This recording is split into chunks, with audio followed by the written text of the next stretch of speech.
Chapter number 6, जो कि एक बहुत ही ज्यादा इंपॉर्टेंट चैप्टर होने वाला है, क्योंकि अगर आपने ये चैप्टर नहीं देखा तो आगे के आपको कुछ भी समझ नहीं आने वाला है कि जनरल कैसे होगी, लेजर कैसे होगी, क्योंकि ये सारे चैप्टर इस चैप्टर पे डिपेंडेंट है। क्योंकि हम इस चैप्टर में पढ़ने वाले हैं rules of debit credit, types of accounts, natures of account. तो सबसे इंपॉर्टेंट चैप्टर यही होने वाला है, तो प्लीज इसको ध्यान से पढ़ना, क्योंकि ये चैप्टर नहीं पढ़ा तो आगे का तुम कुछ नहीं कर सकते। ओके, तो हमारा जो चैप्टर है इसका नाम है accounting procedures, rules of debit and credit. तो इस चैप्टर में हम मेनली 4 पॉइंट्स को कवर करेंगे। पहला होगा हमारा अकाउंट्स, मतलब कि अकाउंट्स है क्या, अकाउंट्स में मतलब कैसे एंट्रीज होती हैं, अकाउंट क्यों बनाते हैं, एटसेट्रा। सेकंड पॉइंट हमारा होगा ट्रेडिशनल अप्रोच क्या होती है, फिर पढ़ेंगे हम मॉडर्न अप्रोच क्या होती है, देन लास्ट में हम पढ़ेंगे बैलेंसिंग ऑफ अकाउंट्स, मतलब अकाउंट्स को बैलेंस कैसे करते हैं। तो यही 4 पॉइंट्स है जो इस चैप्टर में हमें कवर करने हैं, और इसको इतने अच्छे से कवर करने हैं कि हमें आने वाले चैप्टर्स में बिल्कुल भी प्रॉब्लम ना आए। तो चलो स्टार्ट करते हैं। तो देखो, सबसे पहले हमारा क्या है, अकाउंट्स। तो अकाउंट्स क्या होती है, मैंने आपको वैसे फर्स्ट वीडियो में बताया था जब मैंने अकाउंटिंग, अकाउंट्स और अकाउंटेंसी के बीच में डिफरेंसेस बताए थे। वैसे देखो, अकाउंट्स क्या है, मान लो हमने कोई भी चीज खरीदी, मान लेते हैं हम कि हमारी एक स्टेशनरी शॉप थी, उसके लिए हमने 10,000 रुपए की बुक्स खरीदी हैं, 10,000 रुपए की बुक्स खरीदी हैं। तो जब हम ये बुक्स खरीदा होगा किसी भी रिटेलर से या फिर कहीं भी होलसेलर से खरीदा होगा हमने ये बुक, तो हमें क्या मिला होगा, इस बुक के बदले बिल मिला होगा।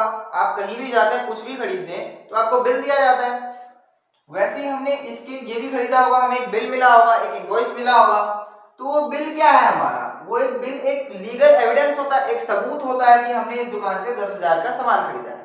वैसे ही बड़े बड़े फॉर्म्स में जो भी ट्रांजैक्शंस होती हैं उनका बिल आता है, इनवॉइस आता है, वाउचर्स आते हैं। तो उन वाउचर्स से हम क्या करते हैं, मान लो ये हमारा एक वाउचर है या एक बिल है, ठीक है, ऐसे 3-4 बिल है हमारे पास। तो वो बिल अकाउंटेंट को या फिर जो भी उस फॉर्म में अकाउंटिंग का प्रोसेस करता है, जो इन सबको मेंटेन करता है, बुक्स ऑफ अकाउंट में रिकॉर्ड करता है, उन सबको ये दिए जाते हैं, वो इन सबको एनालाइज करके एंट्रीज करते हैं। तो ये हमने देखा कि ये 2-4 बिल है हमारे पास, इससे हमने एंट्रीज की। तो हम कहाँ एंट्री करते हैं, हम बुक्स ऑफ अकाउंट्स में इसको रिकॉर्ड करते हैं। जो भी हमारा रजिस्टर्ड होता है, जो भी बुक्स होते हैं, आजकल तो सारा कंप्यूटराइज होता है, पुराने जमाने में होता था बुक्स रखे जाते थे, रजिस्टर्स रखे जाते थे अकाउंट्स के, तो उनमें रिकॉर्ड कर दिया। तो जो हम सबसे पहले जो रिकॉर्ड करते हैं, अब मान लो इसमें ये सारी बिल्स हैं, तो उन सबको हम जिस चीज में रिकॉर्ड करते हैं, जिस नाम से रिकॉर्ड करते हैं, वो हमारी जर्नल होती है।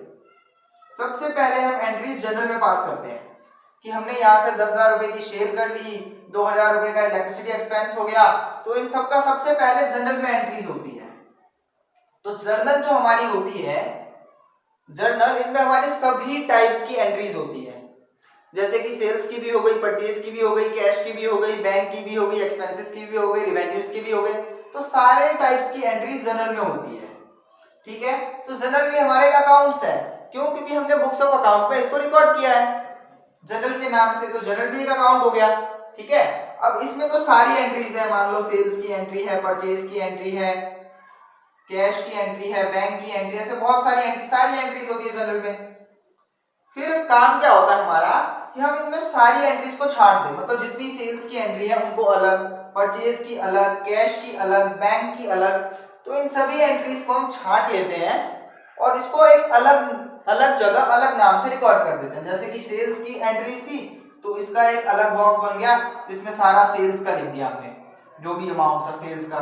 ऐसी परचेज का अलग रिकॉर्ड कर दिया, कैश का अलग रिकॉर्ड कर दिया और बैंक का अलग रिकॉर्ड कर दिया। तो इन सभी के अकाउंट्स मेंटेन किए जाते हैं, अलग से अलग अलग अकाउंट मेंटेन किए जाते हैं, जैसे कि sales account, purchase account, cash account, bank account, इन सबको अलग अलग रिकॉर्ड किया जाता है बाद में।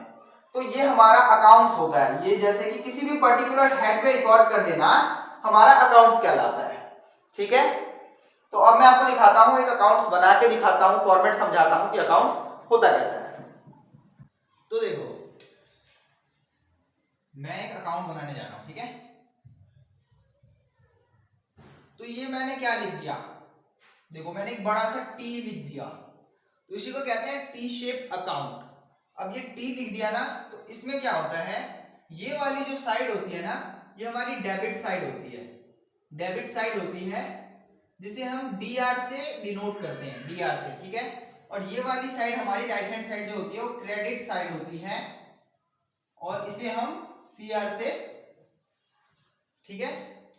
अब देखो डेबिट साइड हो गया, क्रेडिट साइड हो गया और ये टी शेप अकाउंट हो गया। डिनोट हम क्रेडिट साइड को सीआर से करते हैं, डेबिट साइड को डीआर से करते हैं, ठीक है। दो साइड है अकाउंट्स की, left hand side, right hand side. Right hand side हमारी क्रेडिट साइड अकाउंट होती है, लेफ्ट हैंड साइड हमारी डेबिट साइड अकाउंट होती है, ठीक है। अब ये टी शेप में बना हुआ है इसलिए इसको टी शेप अकाउंट कहते हैं। अब इसका फॉर्मेट देखो क्या होता है,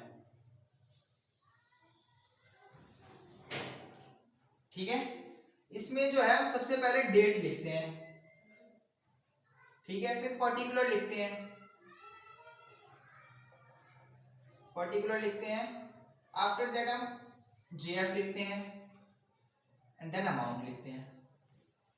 सिमिलरली इस साइड भी डेट, पर्टिकुलर, जेएफ और अमाउंट। ये हमारा फॉर्मेट होता है किसी भी टी शेप अकाउंट का। ये कॉलम्स किसी किसी में और ज्यादा हो जाते हैं, एक आध कॉलम्स, ठीक है, वो मैं आपको बताऊंगा बाद में। तो अब देखो डेट, डेट से समझ में आ रहा है कि यहाँ पर हम डेट लिखेंगे, कोई भी ट्रांजैक्शन होगी जिस तारीख को होगी उस तारीख का डेट लिख देंगे हम यहाँ पे, ठीक है। पर्टिकुलर में हम किस काम से पैसा हुआ है, जैसे सेल हुई है, परचेज हुई है, एक्सपेंस पे किया है, इलेक्ट्रिसिटी बिल किया है, रेंट पे किया है, सैलरी दी है, वो जितनी भी ट्रांजैक्शंस होंगी उन ट्रांजैक्शन का नेम पर्टिकुलर में आता है। जेएफ क्या होता है, देखो जेएफ होता है जर्नल फोलियो, इसका फुल फॉर्म होता है जनरल फोलियो। अब देखो जेएफ में क्या लिखते हैं, बेसिकली तो ये हमारा अभी खाली ही रहने वाला है, किसी भी अकाउंट में हम जेएफ नहीं लिखेंगे, क्यों, क्योंकि हमें अभी बताया नहीं गया। और जेएफ होता क्या, देखो जब मैंने क्या बताया था, अकाउंट्स, कोई भी cash account, purchase account, sales account बनने से पहले सबसे पहले हम जर्नल प्रिपेयर करते हैं। तो जर्नल में इस चीज की एंट्री कितने नंबर पे है वो नंबर यहाँ लिखा जाता है जनरल फोलियो में, ठीक है।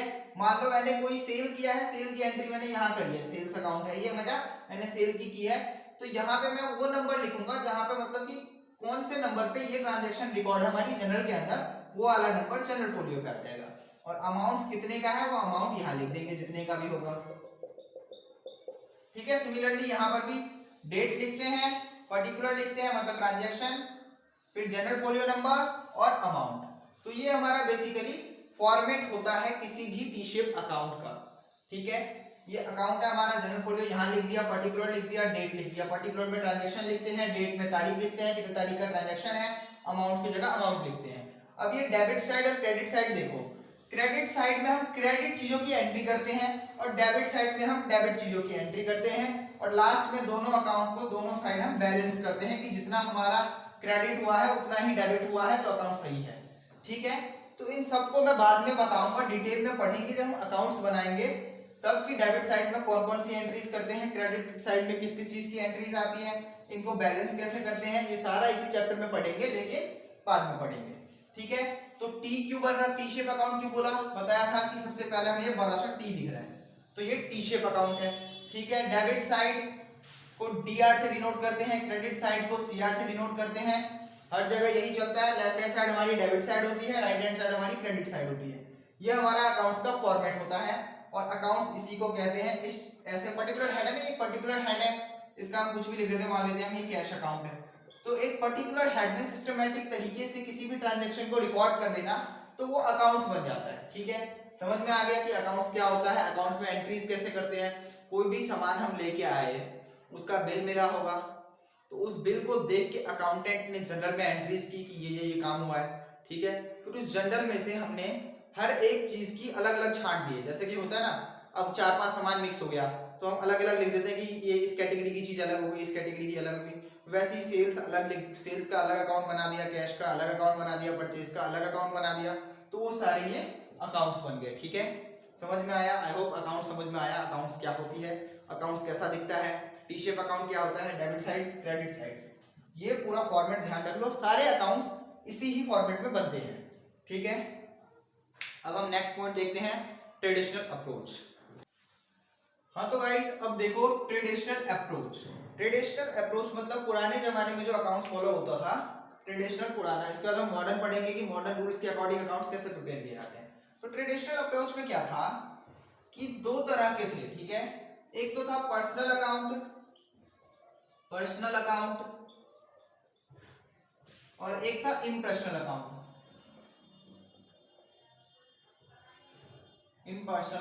ठीक है। इसको ऐसे क्लासिफाई किया गया था ट्रेडिशनल अप्रोच के अकॉर्डिंग कि एक पर्सनल अकाउंट था, एक इम्पर्सनल अकाउंट था। पर्सनल का पता है कि जो खुद से हो, एक इंडिविजुअल से रिलेटेड हो, वो पर्सनल अकाउंट हो गया, और इम्पर्सनल जो इंडिविजुअल से ना हो, ठीक है। और पर्सनल अकाउंट को भी कैटेगराइज किया गया था, 3 कैटेगरी में पर्सनल अकाउंट को डिवाइड किया गया था। सबसे पहले क्या था, नेचुरल पर्सनल अकाउंट, सेकेंड था हमारा आर्टिफिशियल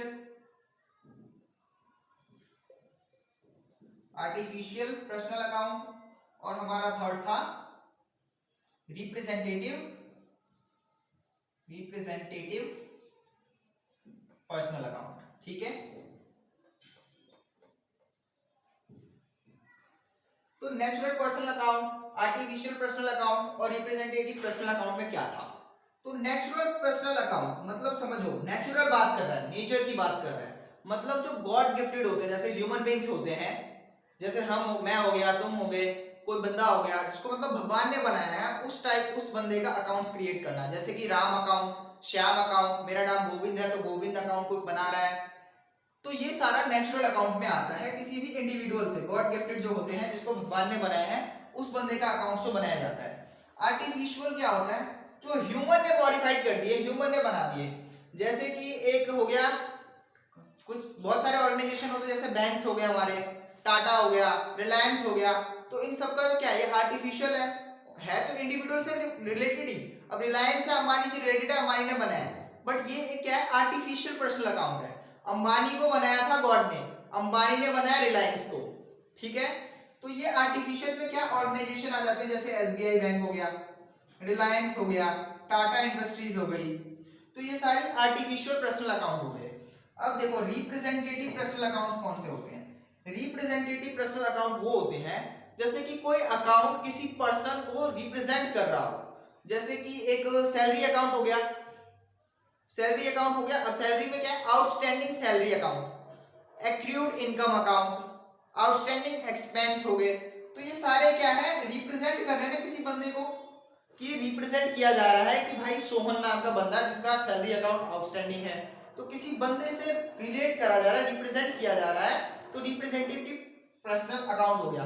और वैसे इसकी एक ट्रिक है, ये ध्यान रख लेना, जब भी एक्रूड वर्ड, आउटस्टैंडिंग वर्ड और मतलब कि ये वर्ड्स जो लगे हो, एक्रूड, कमीशन और मतलब कि आउटस्टैंडिंग, तो ये समझ जाना कि रिप्रेजेंटेटिव पर्सनल अकाउंट की बात की जा रही है यहाँ पे, ठीक है। अब नेक्स्ट देखो इम्पर्सनल अकाउंट्स को कैसे क्लासिफाई किया गया। इम्पर्सनल अकाउंट्स को 2 पार्ट्स में क्लासिफाई किया गया।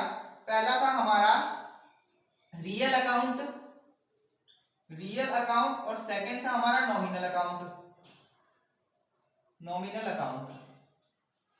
तो रियल अकाउंट्स और नॉमिनल अकाउंट क्या है।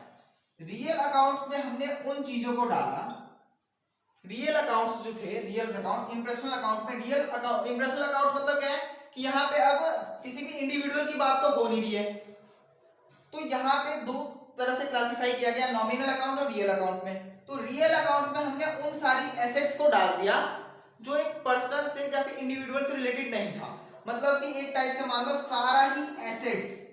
सारे ही एसेट्स रियल अकाउंट्स में आ गए। मैं ये रफ कर देता हूं थोड़ा सा, ठीक है। सारे ही एसेट्स, जितने भी एसेट्स हमारे पास, फर्नीचर होगी, मशीनरी होगी, वो सारे ही एसेट्स रियल अकाउंट्स में के अंदर क्लासिफाई किए जाते हैं या रियल अकाउंट्स में आते हैं, एक्सेप्ट बैंक के और डेटर्स के। अब देखो बैंक मैंने क्या बताया था कि बैंक एक आर्टिफिशियल पर्सनल अकाउंट है, यहां बताया था ना, एसबीआई को किसी बंदे ने बनाया है, ये आर्टिफिशियल पर्सनल अकाउंट है। और डेटर्स क्या हो गए, कोई बंदा है जिसने हमें उधार में खरीदा, तो ये दोनों इंडिविजुअल को रिलेटेड कर रहे हैं ना, इंडिविजुअल को रिलेट कर रहे हैं, इसीलिए ये दोनों चीज ना पर्सनल अकाउंट में आते हैं, ठीक है, इसलिए ये रियल में कंसिडर्ड नहीं होते हैं, ठीक है। अब नेक्स्ट नॉमिनल अकाउंट्स में सारी इनकम और एक्सपेंसेस, जितने भी इनकम है और एक्सपेंसेस हैं, उनको नॉमिनल अकाउंट्स में डाल दिया गया।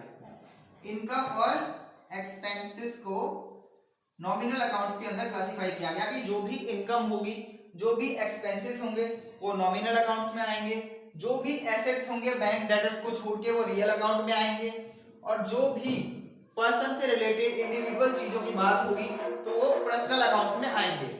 ठीक है, इतना समझ में आया आप सबको कि मतलब ट्रेडिशनल अप्रोच के अंदर पर्सनल अकाउंट्स में क्या आता है। पर्सनल अकाउंट्स को सबसे पहले तो ट्रेडिशनल अकाउंट्स को दो पार्ट्स में डिवाइड किया गया। एक था हमारा पर्सनल अकाउंट और एक था इम्पर्सनल अकाउंट। पर्सनल अकाउंट्स मतलब किसी भी इंडिविजुअल की बात करी जा रही है तो वो पर्सनल अकाउंट हो गया, और किसी भी इंडिविजुअल से बाहर की बात की जा रही है मतलब किसी बंदे से, किसी व्यक्ति से रिलेटेड बात नहीं है, तो इम्पर्सनल अकाउंट्स में आ गया। ठीक है, पर्सनल अकाउंट्स को फिर हमने तीन कैटेगरी में डिवाइड कर दिया। पहला था हमारा नेचुरल पर्सनल अकाउंट, दूसरा आर्टिफिशियल पर्सनल अकाउंट और तीसरा था रिप्रेजेंटेटिव पर्सनल अकाउंट। तो सबसे पहले नेचुरल पर्सनल अकाउंट में क्या आ गया, जो गॉड ने बनाया, मतलब किसी भी आदमी की बात होगी, इंसान की बात होगी, मेरी या तुम्हारी बात हो रही हो तो वो नेचुरल पर्सनल अकाउंट में आ गया, जैसे कि Ram's account, Shyam account, Manoj account, Govind account etcetera. अब आर्टिफिशियल अकाउंट्स में क्या आ गया, जो किसी बंदे ने, किसी आदमी ने जो कुछ क्रिएट किया है, जैसे कि अंबानी ने रिलायंस क्रिएट किया है, टाटा ने टाटा मोटर्स बनाया है, तो ये जो टाटा कंपनीज है, रिलायंस कंपनीज है, एसबीआई बैंक है या फिर इंडस्ट्रियल बैंक, पीएनबी बैंक, तो ये सारे ऑर्गेनाइजेशन की बात हो रही है, इंस्टीट्यूशन की बात हो रही है, तो ये सारे आर्टिफिशियल पर्सनल अकाउंट है। रिप्रेजेंटेटिव पर्सनल अकाउंट्स मतलब कि किसी पर्सनल से, किसी पर्सन से कोई अकाउंट रिप्रेजेंट हो रहा है, जैसे कि accrued income account, outstanding salary account, तो ये सारे रिप्रेजेंटेटिव पर्सनल अकाउंट्स में आते हैं। अब इन पर्सनल अकाउंट्स को भी दो पार्ट्स में डिवाइड किया गया था, रियल अकाउंट में और नॉमिनल अकाउंट में। रियल अकाउंट में क्या आते थे, सारे एसेट्स, जितने भी एसेट्स है वो सारे रियल अकाउंट्स में आते हैं एक्सेप्ट बैंक एंड डेटर्स।